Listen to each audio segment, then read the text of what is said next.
Atlantic is a death trap. 40 men wade through 10-meter waves with no modern shelter, no refuge, and no fire. No excavation, not Oseberg, not Gokstad, not Shuldalev, has found a single flame on board. And yet these sailors survived for weeks in a sea that today would kill anyone in hours. How did they do it? What archaeologists discovered beneath the fjords of Denmark changes everything we thought we knew about the Vikings. Because it wasn't fire that saved them, it was knowledge. Stay tuned, because you'll discover how a civilization without metal or engines turned the human body into its source of heat. Chapter 1. The Invisible Enemy. Fire at sea, 1000 AD. North Atlantic. The wind cuts through skin like glass. The waves batter the oak hull. Each impact makes the iron rivets creak. Breath freezes before it leaves the mouth. There is no shelter, no walls, no roof, just a crew of exhausted men sailing in a 30-meter open ship built of pine planks, held together with pitch and hemp rope. Everything around them could burn. The heat would be deadly. A single spark, an ember accidentally lit, would be enough to turn the ship into a pyre. The wood, soaked in resin and animal fat, would burn like a torch in a matter of minutes. Archaeologists from the Viking ship museum in Roskilde have shown that fire could consume an entire ship in less than 4 minutes. That is why the Vikings eliminated every source of flame on board. No braziers, no stoves, no burning coals. Their ship was both their weapon and their icy prison. The sea not only punished with cold, but with the certainty that the cure, fire, was also their condemnation. The men adapted to sleeping on damp wooden platforms wrapped in the warmth of sealskin, their hands cracked and rough from the constant exposure to salt and ice. Every breath turned to white vapor that clung to their hair, forming a layer of frost. The roar of the sea was constant. There was no silent night. Yet these sailors crossed seas that would stop even modern vessels today, and they did so with precision. Without instruments, without heat, only with discipline and endurance. How did they manage to sustain life in such an environment? Without the aid of fire, the most essential element for human beings? Archaeological remains hold the first clue. Ships excavated in Denmark and Norway reveal an absence so total that it baffled scientists. Chapter 2. The Evidence of Silence.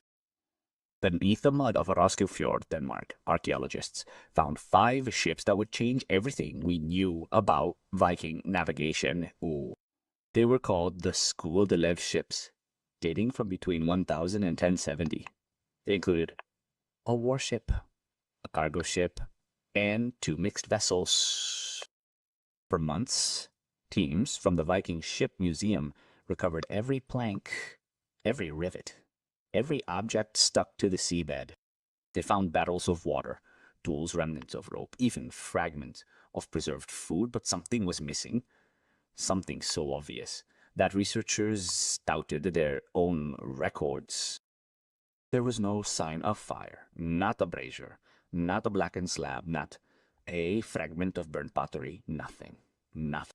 The absence is repeated in all great discoveries. The Oseberg, buried in 834, Yamisi, Udidkans, Ampon spots, and ladles, but they were all funerary, never used at sea.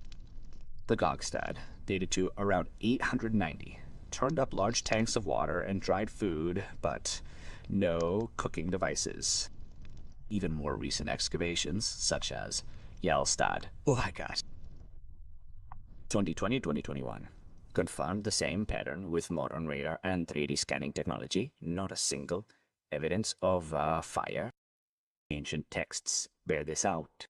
The Gragas, an 11th century Icelandic legal code, mandated 3 daily trips ashore, once to fetch water and twice for cooking. Fire was made only on shore, never on the ship.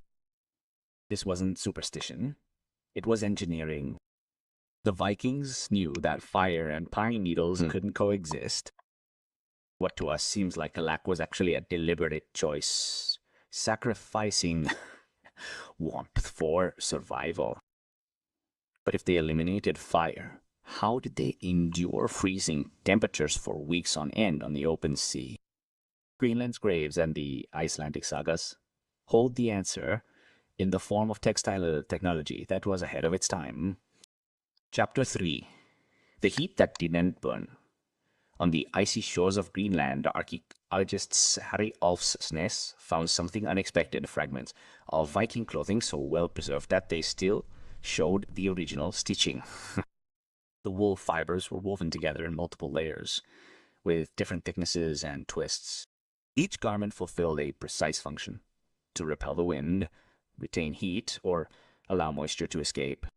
It was a technical system, not a decorative one. The cold was fought not with fire, but with design. The Vikings wove a thermal hierarchy: an inner layer of finely spun wool, a middle layer of dense felt, and an outer layer, waterproofed with animal fat. The result was a garment that kept you warm even when wet, something that modern synthetic fibers still struggle to match. But the most fascinating detail is in the sagas. The Laxdala saga describes how each morning the women of the crew would sew the men's sleeves together with wax, thread, and bone needles. They were not tied or buttoned, they were sewn. This daily stitching created an airtight seal at the wrists, preventing heat from escaping through the arms, one of the points of greatest thermal loss. Before combat or landing, the men would cut off their sleeves with their seax knives to regain mobility, a textile routine that combined engineering, discipline, and survival. In Greenland burials, several skeletons were found with remnants of thread attached to their sleeves, confirming this practice. Anthropologists describe it as body microclimation. Each body became a self-sufficient source of heat. Fire was unnecessary. Heat was woven into clothing and routine. But this technique wasn't enough to sleep on ice and wood. In the next chapter, we'll reveal a secret about how the Vikings literally shared heat. OPV8. Chapter 4. Sleeping to stay away from death. At night, the Atlantic Ocean became a trap. The temperature dropped to several degrees below zero, and the air filled with ice crystals. Sleeping meant risking one's life. Compared to a dry surface, the human body loses heat 40 times more rapidly on a wet surface. And Viking ships were precisely that. Soaked wood, uninsulated, without shelter. Excavations at winter settlements in Greenland and Norway revealed remains of skins sewn together in the form of double bags. The sagas call them hood fat. Literally, outer skin. These were sacks made of sheepskin or sealskin, with the wool side facing inwards. 2 people slept inside, not out of habit, but by design. The combined body heat could raise the internal temperature by 15 to 20 grams compared to the outside air, enough to prevent hypothermia. The method is described in the Erbig Saga and confirmed by the remains of camps at Lance Asmitos, Newfoundland, where fragments of double-stitched skin and traces of animal fat were found. It was a collective thermal system. When one of the sailors took a shift on watch, his partner remained inside, maintaining the accumulated heat. When they changed, the new occupant found a space that was still warm. The ship never cooled down completely. Modern reconstructions in the Roskilde Museum have shown that with 20 men in these double bags and the sail spread across the deck as an awning, the interior temperature could be maintained up to 10 degrees Celsius above ambient, even in Arctic winds. Heat came not from fire, but from the group. It was biological cooperation transformed into naval strategy. The concept was so efficient that even the high-ranking chiefs and warriors slept like their sailors. At sea, heat knew no hierarchy. However, heat was useless without energy. What did the Vikings eat when they couldn't cook or light a flame? Chapter 5. Eating without fire.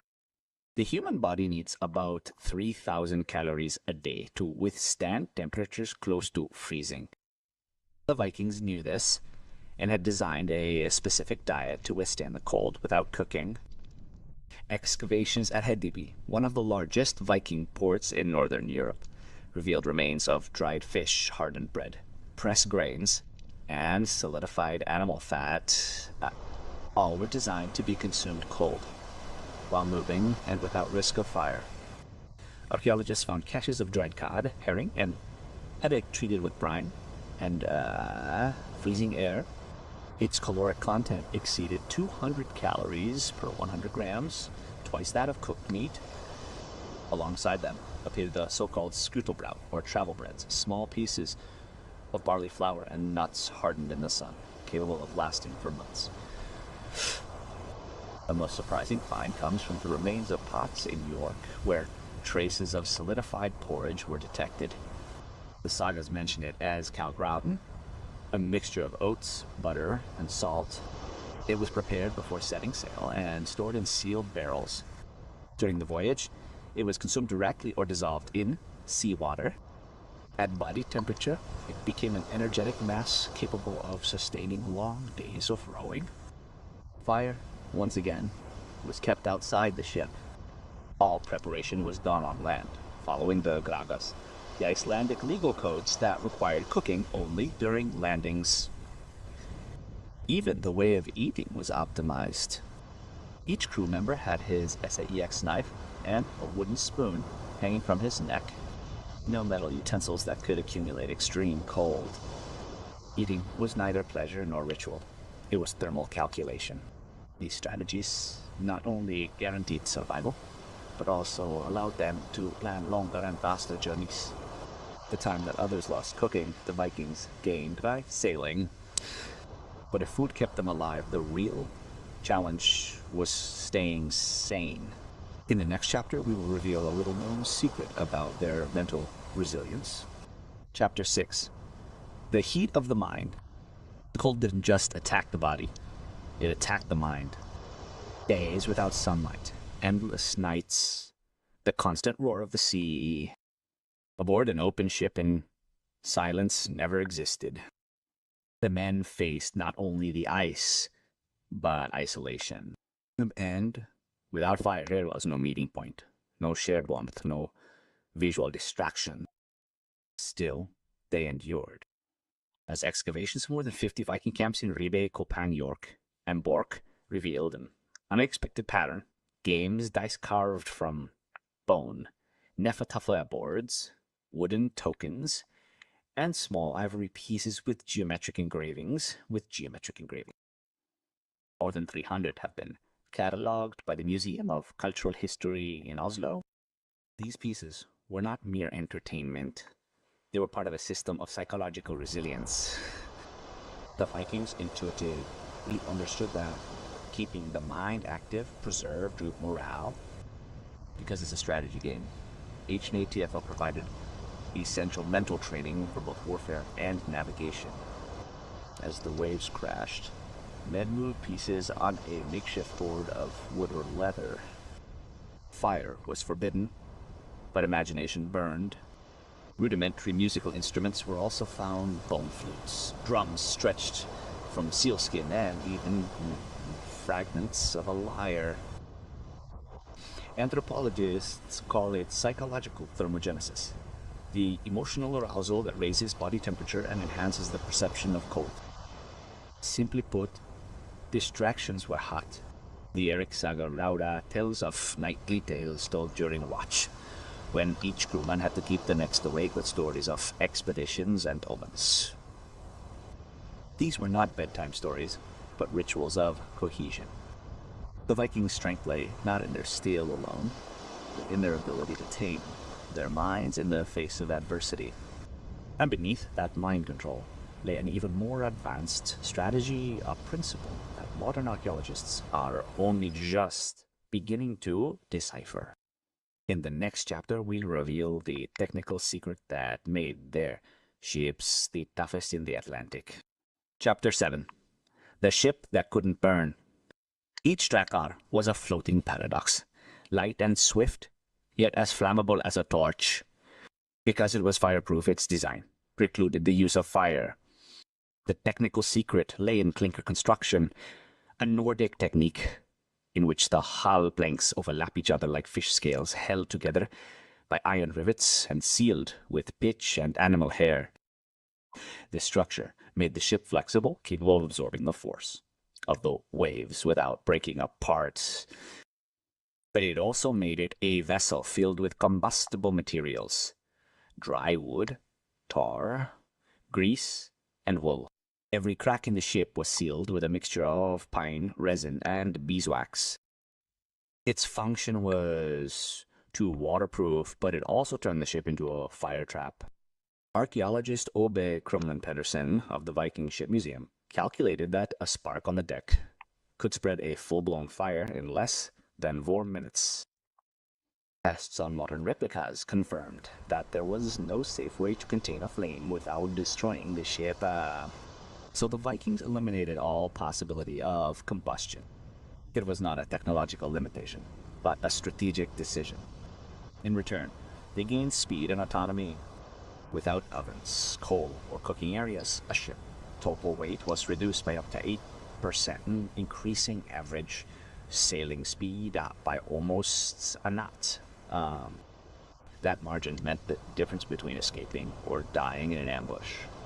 Most of Mediterranean ships, like the Byzantines, had bronze braziers and fireplaces, but they sailed in calm, warm seas. The Vikings did so amid polar waves and unpredictable winds. For them, fire was not a tool. It was an enemy.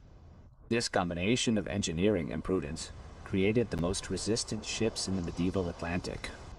But the real key to their dominance lay not just in the wood, it lay in how they organized their routes. In the next chapter, we will learn about the hidden network of ports and camps that allowed them to conquer the Atlantic without losing heat or time. Chapter 8.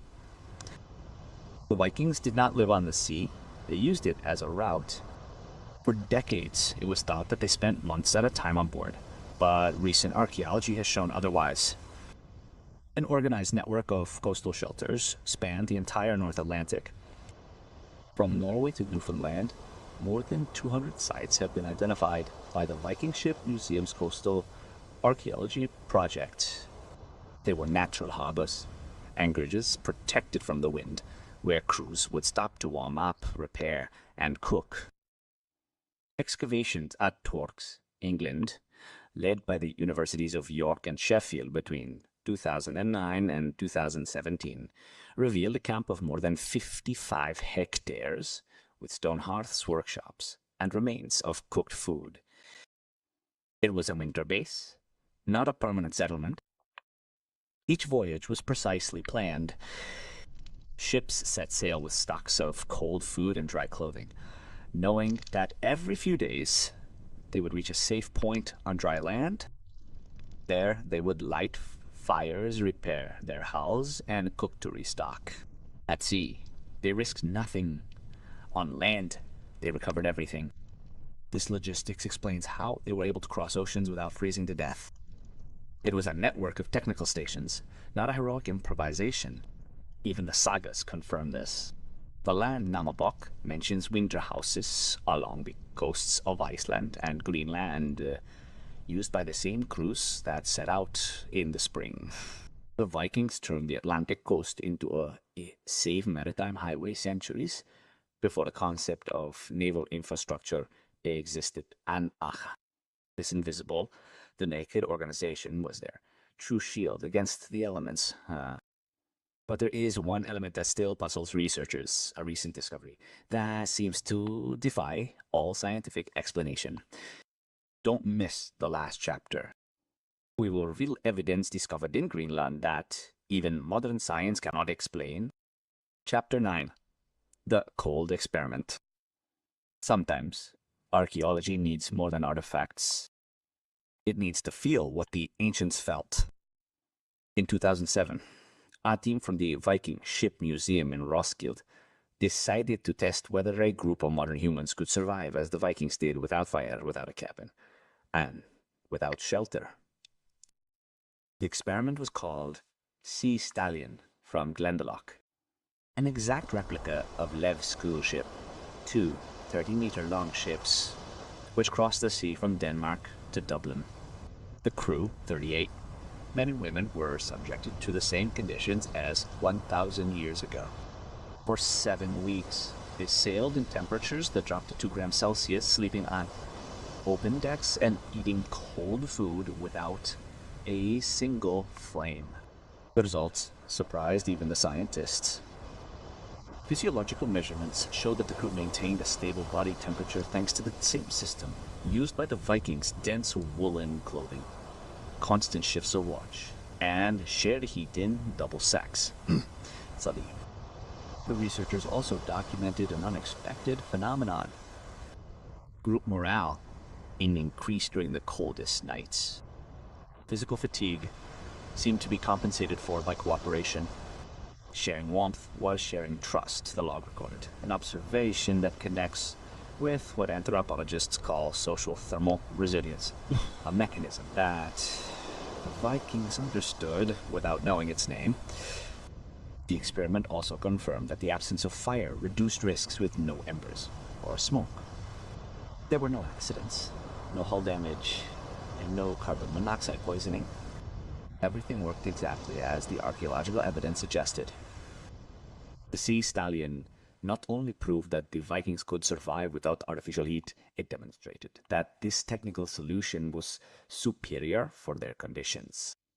But what was most surprising was what they found when they analyzed the crew's clothing and tools upon their return. They showed a thermal pattern that matches a puzzling archaeological find. In the next and final chapter, we will reveal a discovery in Greenland that science still cannot explain.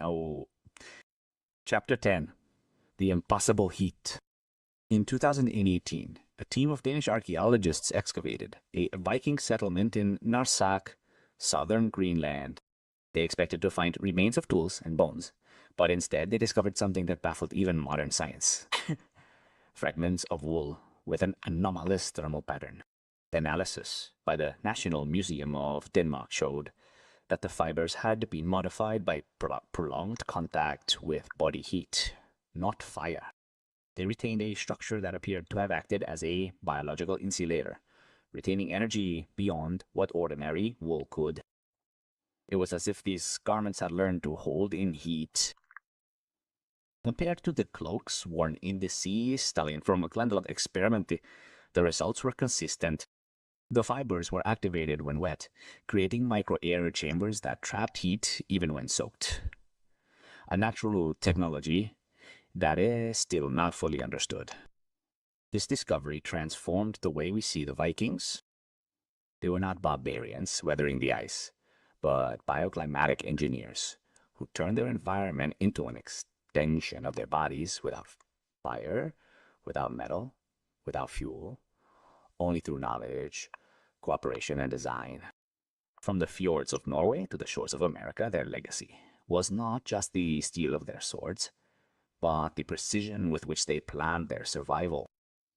While other cultures sought to ignite heat, they learned to generate it from within. They tamed the cold without fighting it, understanding its laws and using them to their benefit. Today, the tissues extracted from the ice continue to speak. They speak of a civilization that turned the human body into a heat engine and the sea into its laboratory. When nature pushed them to the limit, they responded with reason, not with fear. That was their greatest achievement. Surviving by understanding the cold, not by running away from it.